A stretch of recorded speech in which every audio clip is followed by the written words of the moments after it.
So for today's video, I'm gonna be showing you guys how I customized and installed this wig. This is a 99J burgundy wig that I got from this vendor on Amazon. It is 200% in density, body wave texture, and it is 26 inches. I must say this probably is the most that I've gotten from a vendor on Amazon, and so many things came in this package.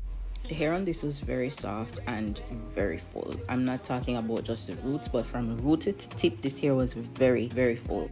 And even after washing, it still maintained its luster and shine without even having to add any products to it. So this unit came with a full 13x4 HD transparent lace frontal, which made it very easy to work with for the install. So at this portion, I was just prepping the wig to bleach the knots. All I did was to use some ebony spray on the hairs on the frontal, just to push them back because I didn't want any bleach to get on those hairs. I only wanted to bleach the knots. I did use the BW2 and the 40 volume developer to do the bleaching, but on colored hair, I was doing some more research and they said that you should use the color remover instead. But I saw other persons use this and it worked, so I said, okay, I'm gonna try to use this.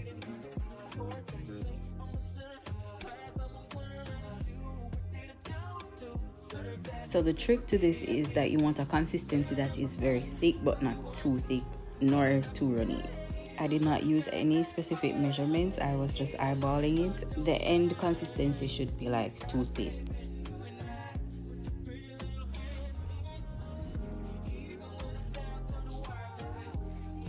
Be sure to add a small amount of the developer at a time, or you're going to waste product trying to get the consistency correct.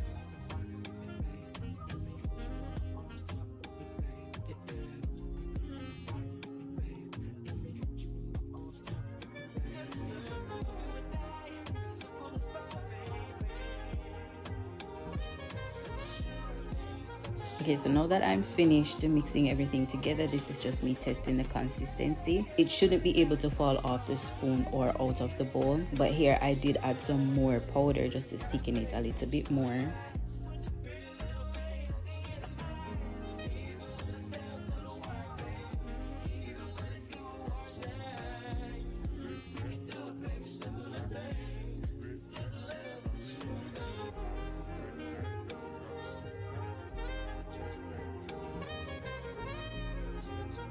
I like to flip the inside out of the wig. It just makes it easier for me to do it. This is how I do it. You don't have to do it this way. I've seen other persons do it inside out on a wig cap. Others have just done it the regular way, but this makes it so much easier for me. So you're gonna go in with that mixture now and you're lightly going to spread it on to the frontal. You do not want to apply any type of pressure because you don't want to push the mixture through the lace and then it's gonna over bleach the hair.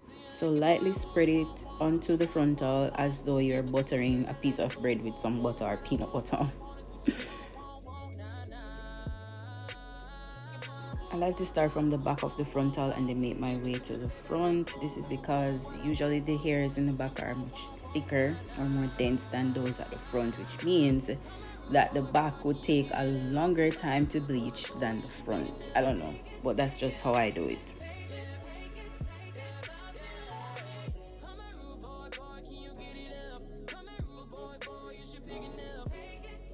Be sure to cover all the areas because you don't want some areas to be bleached and some areas not being bleached. It's gonna look weird, so cover everything.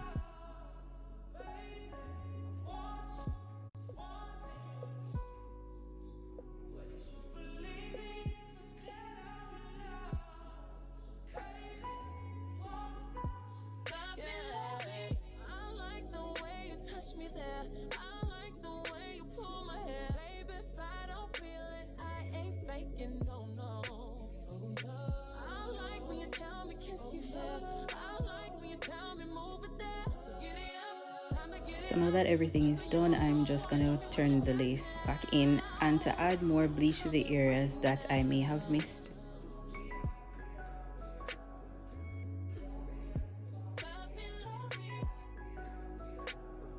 I did go ahead to cover the lace with some foil just to, ensure that it would bleach a little more. I then placed the lace on the wig upright and left it for 30 minutes.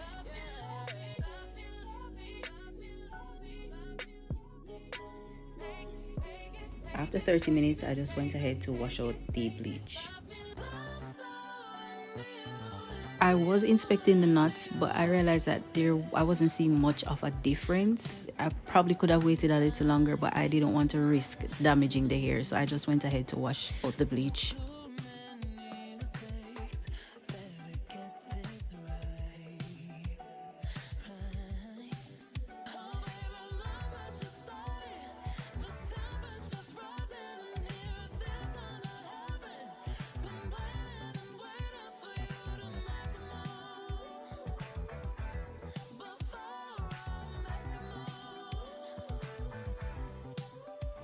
Now to tone the brassiness of the knots, I did use my Shimmer Lights purple shampoo just to tone the knots.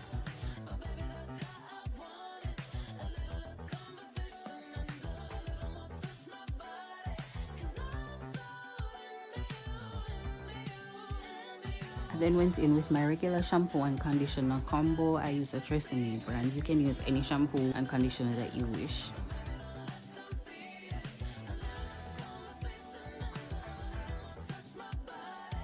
So while I was washing this wig, I did notice that the color started to run a little, but that was because I was using warm water, because as soon as I switched to using cold water instead, then the color stopped running off the wig. So bear that in mind. If you're gonna get this wig, use cold water to wash and not warm.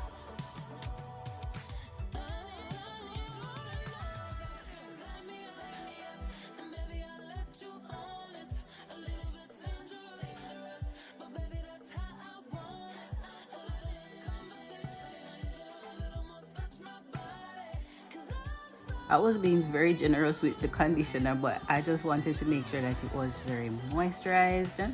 And then I just rinsed everything out with some cold water and let it sit overnight to air dry. Look at how shiny this hair looks, and I haven't added any products to it as yet.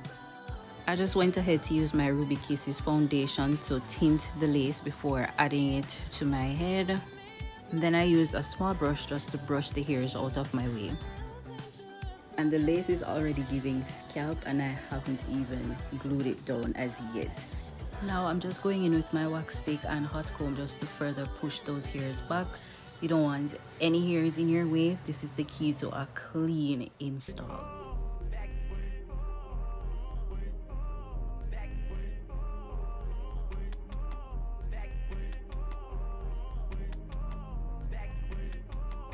Here, I just use some regular rubbing alcohol to clean up my hairline of any oil residue or makeup.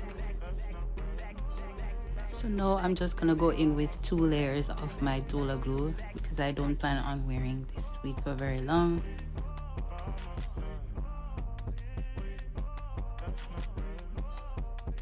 And I'm just using the end of my edge brush to spread it out very thin so it dries very easily.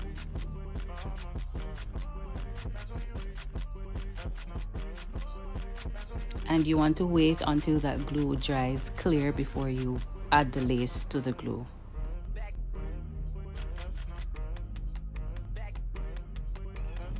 Now I'm just using my hands to press the lace into the glue and to also push the hairs back. You don't want any of those hairs. And now I'm just using a brush just to make everything much easier and cleaner.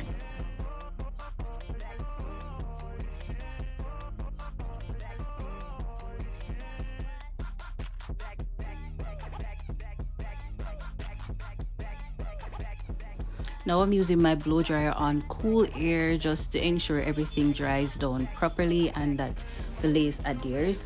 Now I'm just using the brush to push that lace into the glue while using the blow dryer to dry everything together. Now you want to make sure that the lace glue is dry before adding your melting band. Otherwise, when you go to remove the band, everything is just going to lift up and look crazy, and it's very hard to clean up at that point.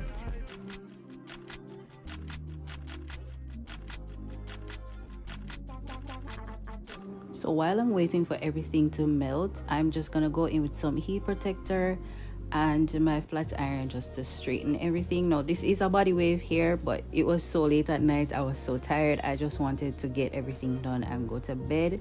So I decided to just straighten it, and then another time I would curl it.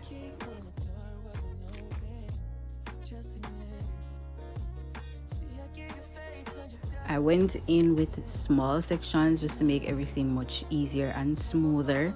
You want to ensure that you do that. And guys, at this point I realized that I did not cut the back of the wig, the lace that's in the back. So now I had to just go in with a small scissors just to cut that out. Alright, so at this point you're gonna see the flat iron smoke up. I promise you it's not the hair burning, it's just the products that are on the hair that is burning off. So you don't have to worry, it's not the hair burning.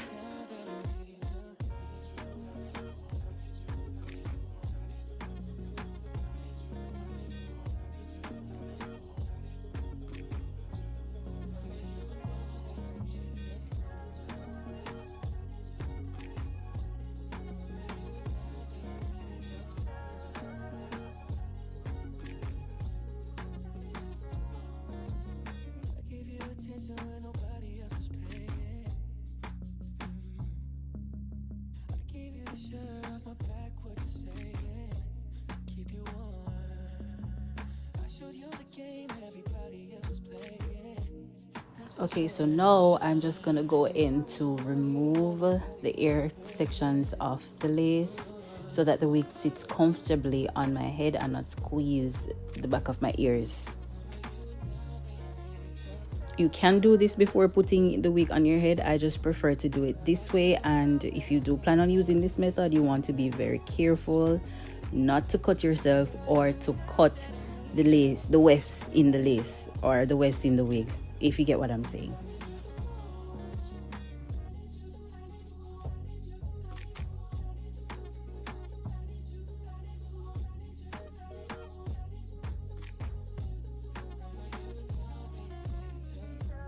So after removing the ear portions, I'm just gonna go in with some more lace glue to secure the ear portions of the lace. And again, you have to wait until everything dries clear, then you apply the lace to the glue.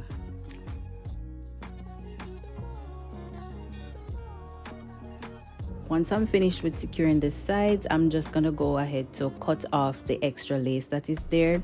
I like to cut my lace with a dull eyebrow razor. It just cuts it a little better for me, and I also like to cut in sections, which makes it a lot easier than having to try to cut the entire thing one time.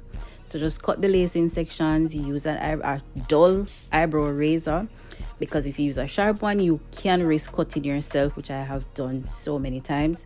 So I rather to use a dull one than a sharp one.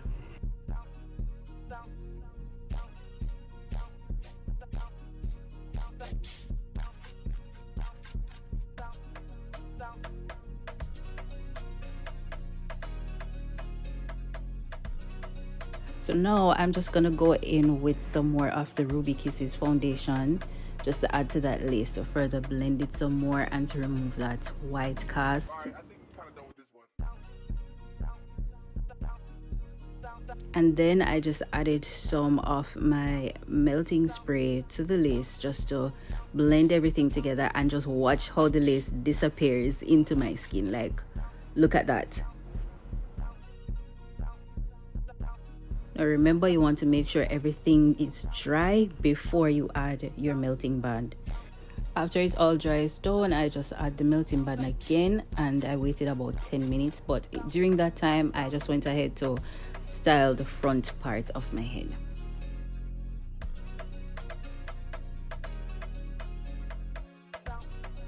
Now, to ensure that the wig lays flat, you want to go into sections along with your wax stick and use your hot comb to press everything down to ensure that it lays flat on your head. You don't want the wig to look humpty and lumpy, you want it to look flat.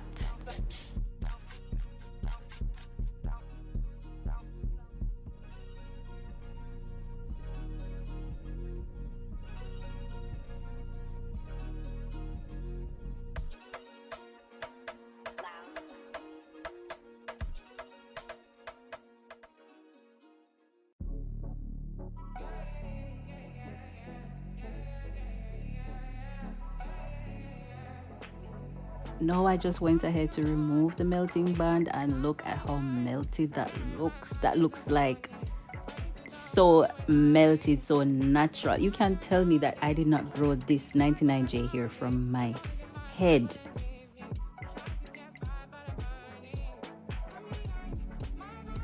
I know the parting looks a little weird here, but honestly I was just so tired. I just wanted to go to bed.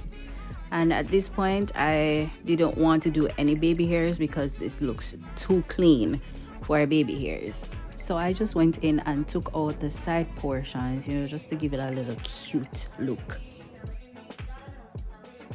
And if you're a girl and you haven't at least almost burnt yourself using your hot tools, come to the front, because I want to know how you do it. Like every single time I do an install on my head, I'm either burning myself with my curling iron, my hot comb, or my flat iron. And that's it. Look at that hairline. That looks so natural, guys. I didn't even have to pluck the hairline on this. It already came pre-plucked. The only thing I did was to bleach the knots, and that was it. I didn't do anything else. And look at how natural this looks. Listen, I grew this from my head, okay? This is my natural hair color. This is natural. Right, and this is the next day after I decided to just add some layers and curls to it, and it looks absolutely beautiful. I love this wig. So if you're looking for an affordable wig for a special occasion, or you just want to change up your looks, definitely give this one a try. It is on Amazon. Okay, so thank you so much for watching, and I'll see you in my next upload.